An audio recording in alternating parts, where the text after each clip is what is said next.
G'day guys, Matt Brand here. Check this out. Some weirdo is staring at me. Come on, come here, mate. Come here, come here.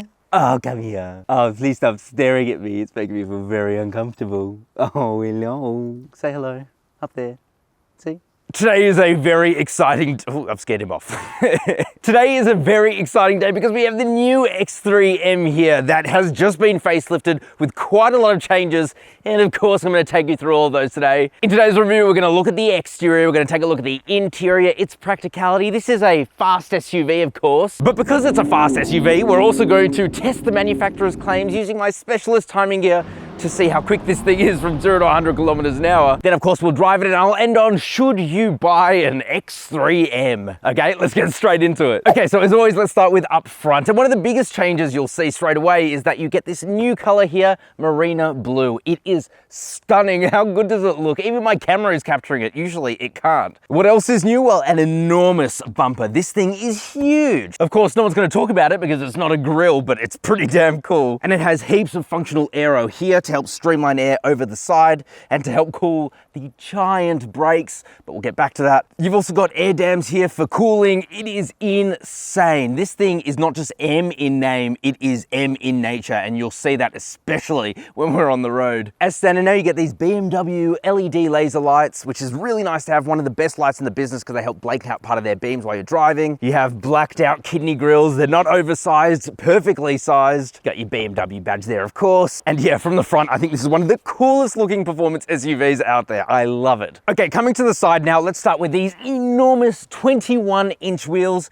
They have a V-spoke design to them. Look, V's. But they also have the largest front brakes I think I have ever seen. I mean, it makes sense. This thing weighs 2 tons with no one in it. And with 375 kilowatt of power and a claimed 0 to 100, we'll test that, of 3.8 seconds, you'd hope it would have giant brakes too. Anyway, coming to the rest of the side, look how big it is. It's enormous. Black mirror caps with the classic M swoopy thing on it, whatever that's called. You get new roof rails for the facelift. Hey, now it's a real SUV. Before it wasn't. Keyless entry and go. And really, that's it. That's it. Let's talk about the back. Okay, now let's talk about the bum of this thing. Oh, we have a visitor. Oh, hello. He's not mine, but he's cute. Yeah, so the bum.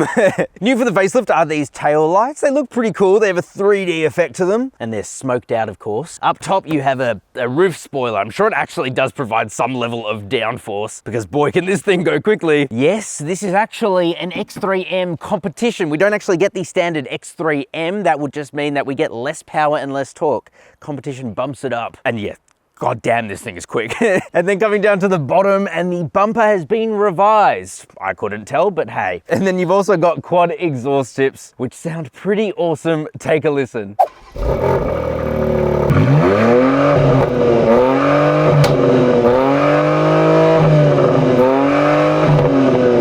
How good did that sound? And I really like the way that this thing looks. But let me know what you guys think down in the comment section just below that like button. And while you're at it, subscribe. It helps the channel out and you get to see cool videos like this. It's a win-win-win. Let's go talk interior. Okay, so the interior, what's it like? Well, just like you would expect from a BMW, soft touch materials absolutely everywhere. It's not quite as nice in here as the M3, but it's really not that far off. You know, that gets like merino leather on the dash. I really like the color combination. You got beige and carbon fiber. It all feels very, very sporty. So what's new for the facelift? Well, first of all, you get the center console out of a BMW 4 Series. Interesting fact, I suppose. It means you get your iDrive controller down here, you get this cool shifter, and then of course a bunch of other controls here too. Also new is this infotainment display, which is enormous. And it's also really easy to use. You can use it as a touchscreen or you can use the iDrive controller here. Very functional, color accurate. I actually think this is one of the best infotainment systems out there. And of course you get Apple CarPlay and Android Auto. So of course this is an SUV, so we must interrogate its practicality. Well, under here you get a couple of cup holders. You get a storage area here, but there isn't a wireless charger. So even though this has wireless Apple CarPlay, you can't wirelessly charge it, you have to plug your phone in anyway. So what's the point of wireless Apple CarPlay? That just seems a bit dumb. But anyway, USB port there, 12-volt socket there, and in this center console here, which is, ooh, nice, soft and padded, you do get a USB-C port and quite a bit of storage in there too. Of course, you get your glove box, which is deceptively small. Felt line though, that's good. You get pretty massive door bins and a little storage area here. So it's pretty practical, not the most practical SUV out there, but It's fine. Let's go to the steering wheel though, because this thing is insane. So it's your M steering wheel. That means you can control absolutely everything from here, including your autonomous driving suite. This thing can definitely drive itself down the highway. But you know, you got your paddle shifters here. It's a nice chunky steering wheel with the M stitching around it. So cool. And you have your M custom buttons here, M1, M2, and you can set it up however you like. It's just super important that the steering wheel is done well because it's what you hold on to most, and this is awesome. And then up ahead of you is your digital instrument cluster. It's very bright, color accurate, high definition, but it's not the most customizable out there. It's fine, but like the Audi virtual cockpit is better. Couple of shout outs in here, the X3M Competition badge, it's just very cool. And then the shifter here, it's got a really neat trick up its sleeve. There's like these 3 little dash lines. That is how intense you want this car to shift. And boy, can this thing shift hard. It's pretty awesome. Oh, and how could I forget the seats? These are very, very comfortable seats. Super supportive and very, very adjustable. I like how you've got your little extending leg rests here. It's one of my favorite things. I wish more cars did that. Like Hyundai are doing it now, but I mean, they did steal Beamen, so they're copying BMW. But if you don't want really meaty side bolsters, you don't have to have it. You've got inflatable side bolsters, so you can have it cook you in as much as you want. It's just a really nice place to be. This interior is one of the nicest places to be out of all of its competitors, but let's check out the back seats. Okay, so back seats, what's it like back here? Well, I'm 5'11", I have enough leg room, heaps of toe room and heaps of headroom too, even though we do have this enormous panoramic sunroof, which is very cool. Unfortunately, because of the sporty seat design, I can't see in front of me, so you have to kind of go like that. You might get car sick. You do have a couple of air vents back here, and yes, there is a 3rd zone of climate control, so your kids will be happy. And you get a couple of USB-C fast chargers down there too, with a small storage area above for God knows what. And then you get your center armrest here with a couple of cup holders in the center. It's all very practical. I will say the one thing that's not very practical is you can't recline or slide these seats like you can in every other SUV on the market, because it's an optional extra.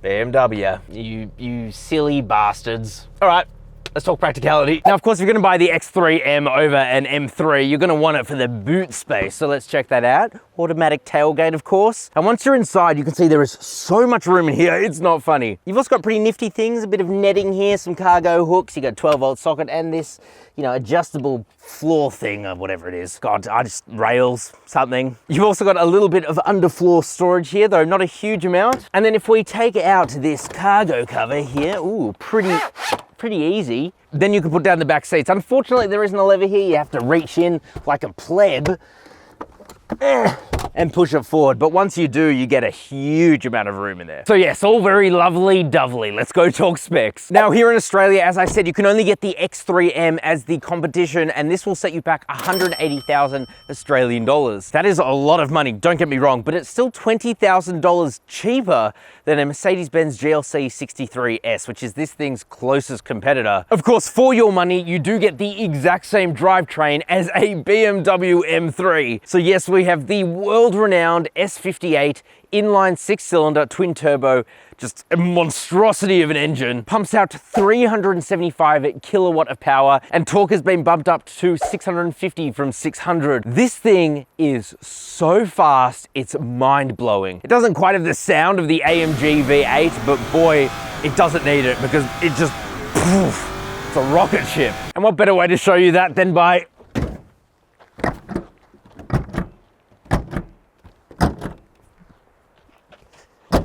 launching it. Okay, so now we're gonna launch the X3M competition. This is terrifying, but we're gonna do it. I've got my specialist timing gear here. BMW say that this will do 0 to 100 in 3.8 seconds, but what will it actually do? Let's find out. Okay, floor the brake, floor the accelerator, preparing launch control.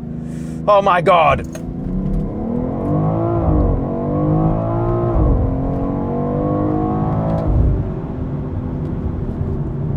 I'm at a loss for words. So we didn't get the manufacturer's claim, okay? We only got 0 to 100 in 3.9 seconds. What a pansy. This is a 2-ton SUV. I can't get over that. This thing is insanely quick.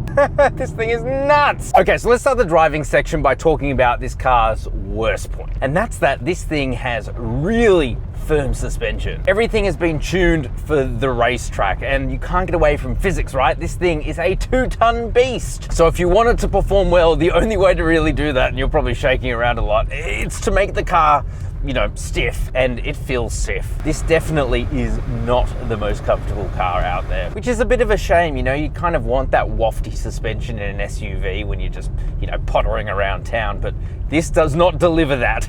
It's fine, like it's fine for everyday use, but I mean, going over a gravel road like this, it shouldn't be shaking this much. But if you can look past that and put your foot down,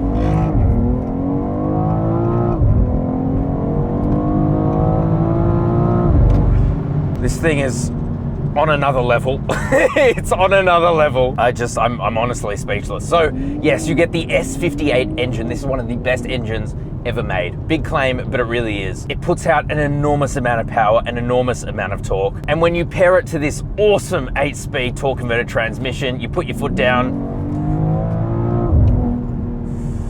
this thing has no hesitation in putting down the power. Speaking of putting down the power, you do get the X-Drive system in this, meaning you get all-wheel drive. It's a rear-wheel drive biased all-wheel drive, and boy, does it grip. So I come out to a bit of a corner here. Oh.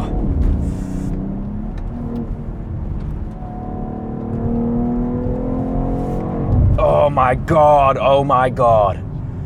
It is just on another level. This doesn't feel like an SUV to drive. There is no body roll. You won't find body roll here, sorry. And of course, we're driving it through the twisties, giving a lot of sauce here. Ah, my God. This torque converter automatic just feels like a dual clutch. It's just instant shifts. This isn't natural. This is not natural. They're coming up some corners here. Let's see how it goes. It does have an M active differential, but it is just so good at putting down the power. Here's a bit of a curvy bend here. The brakes, oh my God, the brakes. They just pull up this car in a second. Oh my Lord. It handles incredibly. But yeah, that ride is a bit firm. It's a bit on the firm side. To be fair, right now I've put the adaptive dampers into Sport Plus. This is a 2-ton SUV. It's driving like this? What the I don't know what to say. I'm in shock. I mean, what do I expect? This is an M product at the end of the day, and they've given it the M treatment. This thing is so much fun to drive. It's on another level. It's hard to fault, but you would kind of hope it would be hard to fault at 180 grand. Okay, so what's my final thoughts on the BMW X3M Competition? On the exterior, a bit has changed, and I think that this is one of the best looking SUVs on the road right now. You go into the interior, and it's a really, really nice place to be. Not quite as nice as the BMW M3. It has a slightly older design language, even with this new facelift, but it's a very nice place to be nonetheless. Driving this thing is insane. It is a rocket ship. It's got one of the best engines you can buy today, the S58. People call it the German 2JZ, and if you know your engines, you'll know why that makes sense. The way that this thing accelerates is next level. This thing will blow your mind. And even though you get the drivetrain of an M3, you also have to contend with stiffer suspension, because if you're going to take this on the track, you have to defy physics somehow. And so it's definitely not the most comfortable X3 out there. This wouldn't be the best daily driver, but I'd probably take it over all the other ones anyway. But let me know what you guys think of the new X3M down in the comment section, just below that like button. Would you get this or a GLC 63? Let me know. Of course, subscribe to the channel. I'd love to have you around. Like the video too. It really, really helps the channel out. Click over there to watch one of my other reviews. I highly recommend it. And as always, I'll see you next week.